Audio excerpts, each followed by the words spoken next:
Welcome to Toy Business Unboxed, your gateway to the secrets of the toy industry. Here, Jason Shea, a toy entrepreneur and expert in the field. Every product we develop is really inspired by some of the real life experience that we have with our son. 60% of all toys last year were sold on Amazon, which is incredible. Be passionate about it because it's a road, it's a journey. Like when you have an idea that you think is like gonna somewhat change the world, make things better, I'd say go for it. We'll guide you through the enchanting world of toy design, marketing, and manufacturing. Now let the unboxing begin. Welcome back to another episode of Toy Business Unboxed podcast. Today, our guests are co-founder of a company called Hot Banana Games, a company that's committed to create authentic Asian-themed board games. And both co-founders have really brought the culture story to life with games like Moon Bunnies and Steam Up, and really aiming to both provide entertainment and education for the player. So thank you so much for joining us on today's episode. Hey everyone, thank you for inviting us, Jason. Yeah, and I think you have very, very interesting product. And being an Asian myself, I kind of have to interview fellow Asian entrepreneur, correct? Yes, so I guess about let me go ahead and first start. Let's start out with the story behind Hot Banana Games. What inspired you to start the game together? Well, first of all, how do you two even met? So Maria and I, we met a long time ago playing badminton groups. And then through one of the meetups, that's how we met. I started magic shows back then. And then I asked her if she can help me with the magic shows. And then after we retired, then we moved on to playing board games. And then we became basically like board game geeks. And then eventually our shelves were full of board games. And then we were like, oh, wouldn't it be nice if our own board game, we design our own and put it up on the shelf as well. And we were like, hey, that's not a bad idea. But what would we start with? And then, so on my board game table is actually a drawing that I did as in elementary school, which was my favorite food that I like to eat, which was dim sum. And we were like, hey, dim sum is something that we have grown up eating, very familiar with because, every weekend we will go out with our friends and family and then eat it and spend time together. And we were like, this would be a great opportunity to start designing a game about dim sum, which is called Steam Up. I see. Okay. Thank you for sharing that. And since you have background in magic, how come you didn't create a game for magic instead? Like magical games or like... It's true. Maybe in the future. Okay. I see. Very, very interesting. If you don't mind sharing a little bit about creating a game from scratch is definitely quite a bit of work. Have you done any other similar type of design in your previous career? Well, for myself, my completely background was actually nursing. I don't really create stuff, but like as my side hobby to alleviate from nursing, that I made origamis or crafting and of course magic, coming up with my own things. So I guess the creativity started from there and then moved on to designing. And then how about you, Marie? I think for myself, I come from a background with a design background. So I was in UX and UI design. So it's very easy for me to transition from UX UI to board game publishing because the design process from ideation to the actual product is very similar. Oh, and I actually have the technical skill set to create board games as well. So you did? Okay. Yeah, so that's why it's very easy for me to transition. And that's why we need to partner up together. I have the technical skills. Pauline has the, public speaking and, the other skill set that I potentially don't have. And that's why we make a great team. I see. So what kind of UX design were you doing? Is it for app or for website? For any digital product, really. I do websites, I do applications, anything, really. Yeah. I see. And but how focus do you mainly on digital? focus mostly on digital? And can you give us, example for our audience of a few things that you learned from other design that you're applying to board games? And because a lot of board game designers actually don't have your background of designing for other digital media. I think the first step is pretty much just learning the process of what are the steps necessary to make a board game before you actually dig into it. Like, it's easier to come up with an idea. Yeah. But then putting it into action is a lot harder than it sounds. Like, you have to understand, like, from having an idea, creating like a prototype, and then to testing, and then to iteration, changing it up to improve on the games, and how the game is manufacturing and how afterwards doing marketing with Jason, everything onward, it's a lot to take, right? So I think you need to understand it before you're actually digging into it and to decide if you actually want to go for it. I see. And do you have a sample of your game with you today, either Pauline or Marie? Okay, I I forgot have to my mention newest that. games here. Oh, there you go. Okay. Yeah. Yeah, can we talk Fine, about the too. newest game then that you have, like you're currently working on? How does it work? Is it already published, or are you about to do a Kickstarter? Currently, we have it live on Kickstarter from February 10th to March 4th. We have raised over $130,000 now. Congrats. Okay. Thank you. Mhm. So basically, a quick summary of the game is where you are representing one of the four lion dancers, and you're going around the board, jumping or moving around jongs and collecting festive items. And eventually, the cards that you use will be passed on to the next player. And then when you feel like you have collected enough festive items, then it's for you to go and what we call 採青, meaning collect the lettuce and bring it home so you can spread your wealth and prosperity and count all your points. And then whoever has the most point wins. I see. And I think, did you guys launch it around Chinese New Year because it's kind of seen around Chinese New Year? Yeah, you got it. Yeah, exactly. Yeah, because it's a game about Chinese New Year or Lunar New Year. And so that's Lunar why New we Year, launched at this time. Yeah. Yeah, I see. And how long does this game take for you guys to design, from concept to prototype? It's approximately 2.5 years because we keep having to do playtesting and fixing things and improving on it. Sometimes there might be like a barrier and people are not clear on a certain rules. Then we will have to resolve it and then bring it back and then test it again. So on and off, it'll be like 2.5 years. And finally, we confidently can say that we can publish this game. I see. And looking back, what are some of the major challenges that you encounter when you try to create culturally authentic game for Western audience? We find that like those who are familiar, bring back nostalgia. But then for those who are not familiar, they will probably mix it with the culture that they're closest that they know of. So for example, when we first designed Steam Up, as you know, it's for dim sum. And for those who don't know what dim sum is, basically small bite-sized dishes that are served on a steamer or on a lazy Susan and share among people during morning and breakfast and lunch. But anyway, so those people who are not familiar with it will think dim sum is sushi and they'll, mix it with Japanese, right? And it's not just one time. We heard it many times. So that we think this is a great opportunity to be able to teach them that, there's more than Japanese. There's like, Hong Kong culture, Chinese culture, and there's other cuisines out there as well. I see. That's a very interesting point. I mean, being Asian myself, I will never confuse dim sum with sushi. I guess for Westerners that have never actually been to a dim sum restaurant, they might get a little bit confused, I guess. And which is understandable too, right? Because a lot of places don't really have accessible dim sum restaurants, maybe. That's true. They might be just familiar with like food court Chinese food, right? True. Well, you mean the fake Chinese food? Yeah. There's a lot of fake Chinese food for sure. And then another example is like for Moon Bunny, when we, presented to like different competition or different playtesting groups who are not familiar with it. Moon Bunny is in the Asian folklore, right? Where the bunny goes up to the moon, either creating elixirs or making mooncakes. But to them, they were like, why is a bunny up on the moon and it's not an astronaut? Or why is it not wearing a helmet, right? Yeah. You kind of need to understand the story behind it to kind of understand the cultural, I guess, context. So that's kind of interesting.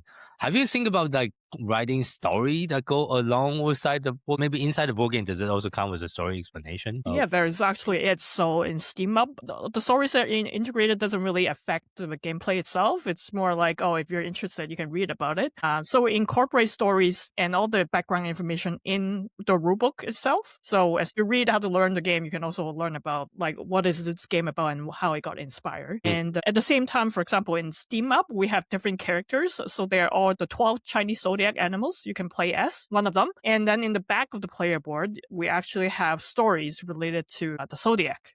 Oh, okay. So the story about the monkey is actually inspired by the story behind Monkey King. Like we say that the monkey loved to reside near a waterfall, and then it's just a small reference to the Monkey King, the background story itself. Oh, okay. I didn't know this also included in that. Okay, that's pretty cool. And maybe that could be a whole separate game in the future.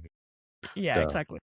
especially with the 12 Zodiac character. And how do you see board game as a tool for education and also cultural exchanges, especially for children or younger players that have never get exposure to Asian culture or Asian kind of story? So we say it's a great opportunity to be able to play with the children, but not only that, also our parents as well. So being able to bring cross generations together through a fun and an immersive way. It's just kind of like dim sum. You know how everybody sits down and eat together? Same with the board game. You can have everybody sit down and then be able to communicate with a similar topic, right? So that the grandparents are not kind of feeling left out because now they're playing a game that they're familiar with. And then for those such as my friend, or they're trying to find ways to be able to, teach their children, the next generation, about the culture that they grew up with. So for example, again, dim sum, they were, they were able to teach them, oh, this is hagao, this is shrimp dumpling, and be able to teach them. And then saying in our game, we have a dice that has 6 sides, but one number is missing, which is a 4. Well, why don't we have 4? Or because it's a homophone pronunciation of death in the Asian culture. Oh, yeah. So, and again, as Marie said, the 12 zodiacs, being able to tell them, you're born the year of this and you are the year of the horse, for example, if you were born in 2026. I see. Yeah, so then we try to incorporate it into the gameplay so that it's easier for them to understand why we're doing what we're doing. And then also sprinkle all these information throughout the game. So not just the rule book, but also maybe the player board or also the cards that you play. So it'll be kind of reinforcement for them. I see. Yeah, that's very important. And I know the Steam Mom is the first one, right, that you created, but it was also highly successful on Kickstarter as well. Is there anything you did particular that make it so successful since you was your first one? I think everything together back then, it just works well, especially during the time of COVID. It's kind of around that time and everybody's stuck indoors. And, I think for Asian people, they kind of miss going out and gathering together, especially for dim sum, right? And dim sum is actually a very popular thing amongst not just Asian culture, but also a lot of Caucasians or other culture, people from other culture, they know about it, right? And it's also a theme that is very new in the board game industry. The board game industry, yeah. Yeah, incorporate into the game. So I think everything all together kind of make it a successful product. When I was getting ready for the podcast, I think you got 8,250 backer and raised almost 600,000 for the first campaign. Is incredibly successful campaign for the first one since you have never done other Kickstarter in the past. Then do you also hire marketing company to get all the pre-launch and all the other things before the campaign launch? Or what was your strategy before the campaign? We didn't hire anybody. We actually do our marketing ourselves back then. Oh, okay. Because we were completely new, right? We were a new company, new games. And so back then, we didn't really allocate any budget or expect such a good reactions out of this game. And so we just do everything we can and everything that we learned to do marketing. I was responsible for digital marketing, doing ads on Facebook or Instagram back then. Pauline, you are more responsible for spreading out the game organically in a more organic way. Yeah, so basically going on Facebook groups or Discord or joining different tabletop simulator or any platform that has people playing games. And then also connecting with content creators and passing the prototypes there. So I was more on the public side. Yeah. Because myself, I'm not very good at digitally. That's why Marie is a professional at doing this. Okay. Well, it's good partnership, right? So I see. Well, thank you so much for sharing that. And after the Kickstarter campaign, did both of you decide to go full-time? Or back then, were you still doing this part-time? Or kind of walk us through on the business side on how do you handle the workload and everything? We were both doing it as a hobby, actually, back then. We still have our full-time job. And this board game is a side hustle for us. Doing this, we actually didn't expect to have any income from it or anything like that. Is more based on passion. And now, after a few years, how many years has it been? 6-7 years now? Yeah. So I am full-time now. So you are full-time. I've been full-time about 2 years now. 2 years. Congratulations. Yeah. Okay. Yeah. How about you, Pauline? Are you also I'm still part-time. Part-time. We need to get you full-time too. Getting there. We hope so. Yeah, but I can relate to that. That's very, very common within the toys and game industry because myself included started back in 2016 with my own toy brand. I was doing it part-time for the first 6 years. And then my sister joined me, a few years after I started, but she also kind of helped me on a part-time basis, because it is a hard business model to scale. So. Yeah, especially like products like board games. I don't know about other toys. The profit margin is really, it's not that. Yeah, I think it's toys. Yeah. Toys and game is similar. It's about high velocity, low margin. You just need to sell a lot. Yeah. Like you don't expect someone to buy a toy for $200, right? Exactly. It's not like some kind of sexy IT, like a tech gadget. Yeah, exactly. Yeah. So yeah, I can totally relate to that. And I think you guys have done an excellent job on the storytelling aspect of the games as well. I was reviewing the Kickstarter campaign. I really like how it is being presented. And also definitely I can tell just by the design, both of you put a lot of effort and attention to detail on the way it's putting together.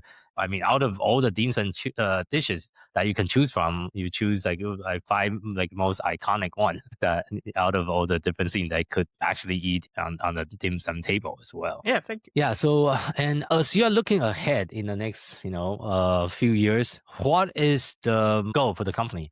Like, are you trying to maybe publishing one more games per year, or what is the pace and what is the vision that both of you have for the company ahead? We hope to be able to at least launch one game per year. So we do have a couple more games that's coming up after The Lion Dancer. And then along the side, we also want to be able to publish other Asian themed games. For example, if like we want to bring in publish or designs from like Japan or like Korea. So anything that's Asian into the North America place, so then that people can be able to learn all the different types of Asian culture. Oh, okay. You should definitely visit the Tokyo Game Show then. There's a conference I'm thinking about attending in Japan this year too, later in this year. Yeah, Tokyo Game Market. Yeah, Tokyo Game Market, that's the name. Yeah, we do want to bring other culture games to our pipeline. So we both have a Chinese background, right? So if we design anything that is related to a culture, we're kind of restricted to only design things that is related to the Chinese culture. That is why we want to bring in designers from other culture and other games so we can introduce their culture authentically to different players around the world, basically. Okay. Yeah, that's something that maybe I can contribute. I know a lot of people in the industry, not just in US, but also globally as well. So yeah, so if I run into any interesting game, I'll make sure I help you make that connection. Please do. I'd love to hear about it. And what was some of the most rewarding experience for both of you while developing all the different wonderful games that you're publishing so far? For me, is being able to make an impact on someone's life. For example, when we were first selling Steam Up at one of the conventions, one of the clients came up to us and said, thank you so much for creating this game. It brings back so much memories when I was a kid, when my dad brought me to dim sum, and then he starts crying, and I felt really touched because because his dad is no longer there, and it brought back the memories that as a kid, right? And then so that one is very imprinted in my mind because of what he said. And then another one, this grandma came and said, I want one of everything. Don't need to pitch, right? And I was like, oh, okay. And then she said to us, we need more of you and bring honor to our culture. And I was like, oh, I feel so cool. Okay, that's a really, really cool feedback and also very touching as well. Yeah, I think for me, it's more personal. I actually, through board games, because I'm working in this industry now, I got to connect back with my parents, actually. So as a little kid, I play board games and card games with my parents. But, when I grow up, I start growing out of it, just focus on other hobbies. Yeah. And now, back to my age, I'm in my 30s now, almost 40. And I got to connect back with my parents with board games now. So now every family gathering will pull a game and just play and introduce them to different games. And we all have fun. So it's a way for me to gather the family and just have fun together. Yeah, full circle, right? Yeah. Exactly. So back then they teach me games. My parents teach me games. Now I need to teach them to play games. And they're super competitive. They can be competitive too, yeah. For sure. And I think the interesting about, I guess, both of you is, as a board game designer with background in obviously nursing and also magic, how are those experience influence the way both of you approach the game design? And obviously, if there's anything that you were able to take from your previous career into the current business, feel free to share a few things that you were able to apply to. For me, nursing and magic has process, being able to teach me to critically think, adapting to changes, and being flexible, because things are always going to be changing. Like you may take one step, but then it might affect something else. So same thing in board game, right? You may put your work, let's say you play a meeple and place it onto a spot, but then it might affect everything else. So someone will ruin your plan. So you need to adapt and be flexible. So kind of like, nursing as well, when someone is crashing you that you weren't expecting, then boom, you have to do things right away. So being able to be adaptive, that has helped me with the design. So in a way, like I will always have to think, okay, if plan A doesn't work, plan B doesn't work, let's go back to plan C or something like that, right? Exactly. Keep making plan A, B, C, D, because the same thing in real life, there's always going to be ever changing, right? It's never always going to run smooth. For sure. That's always going to be some kind of problem for sure. How about for you, Mary? I think for me, because I more have a technical background, and when I design something, I always have in mind, is this a good product to market it out there? Or is it a good product that the design, like the market itself would like, right? So every design decision or like how the game works, I kind of have to think about that. Okay. So I would still want to keep it fun, or like it's culturally authentic to whatever we're trying to design. But there's something like that always goes into mind when I do certain changes and do certain mechanics, incorporate certain mechanics into the board game. So yeah, for me, board game itself is a passion, but it's also, to me, like on the other side, I need to see if it's good for our business, right? So yeah, that's how I feel it. For sure. And I think looking back, obviously, the company that both of you created has been extremely successful since the very beginning. So looking back, if you have to share just one piece of advice with someone else that's also getting started within the table and tabletop board game industry, what would that be? So for me, the one is actually split into ABC days, but it's actually called the 4 C's that I kind of came up with. It's C for creativity, critical thinking, communication, and commitment. Okay.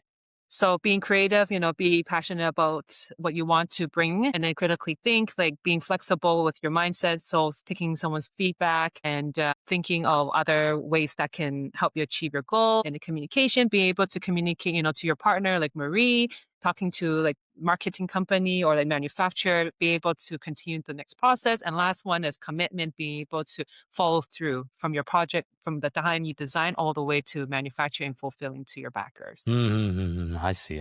How about for you, Mary? I think remember your passion. It's very important, especially as your first project, as you go on. Sometimes you kind of forget that kind of passion. So it's very important for you to remember why you begin and be passionate about it. And that's how you can become successful in a way in this industry anyway, in the toy industry itself. It's really important. Yeah, I think that's a very good piece of advice, and something I'm also guilty of, because there's so many different things when you run because it's really a business. So there's so many different aspects. There's tariff, there's like tax, there's marketing, there's logistics, there's operation.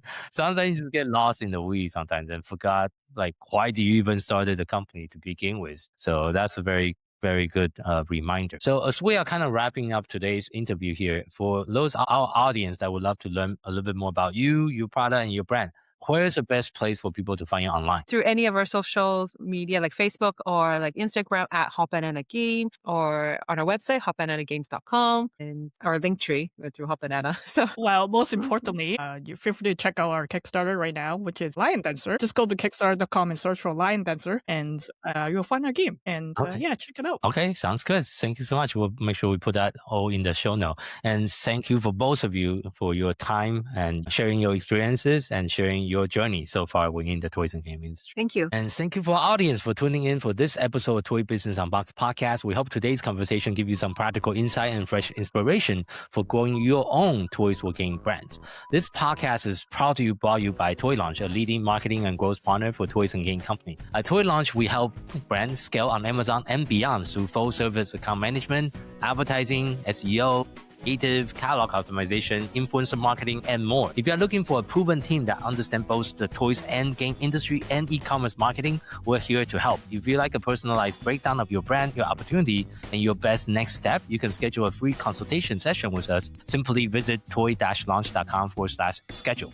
If you'd like to connect with other toys and game founders, feel free to join our free community, Toys and Games Launchpad, at toy-launch.com/group. For more resource update and industry insight, visit us at any time at toy-launch.com. Until next time, keep innovating, keep creating, keep bringing joys to toys. This is Jason Shea signing off on the Toy Business Unboxed podcast. We'll see you in the next episode. Thank you so much, everyone.